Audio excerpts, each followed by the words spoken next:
Galizia.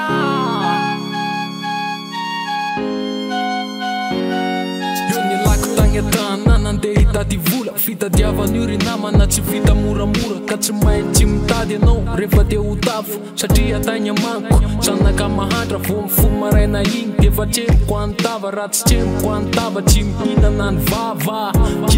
Ray aman-dreniko any alavitra ao anefa ty mitady ravinahitra, fitadiava ty tena efa mihamafy, ka rovina foana revo tafe, mila miaritry jaly zay anao vo manjary. Fitadiava ty tena efa mihamafy, ka rovina foana revo tafe, mila miaritry jaly zay anao vo manjary. Amin'ny antegna sa mahita toro mihitsy, valabalakindrandra mieritreritra ny ampitsy, tsaokivy tsaoketraka am'izany asanatry, fa vonina nitady za matonga tonga ty. Ray aman-dreniko an'izay isan'andro mieritreritra, ao anefa ty tena mbola miketriketrika, raha ny faniriko teo ho lasa mpanarivo, zay ny nandehanako aty Antananarivo. Fitadiava ty tena efa mihamafy, ka rovina foana revo tafe, mila miaritry jaly zay anao vo manjary. Fitadiava ty tena efa mihamafy,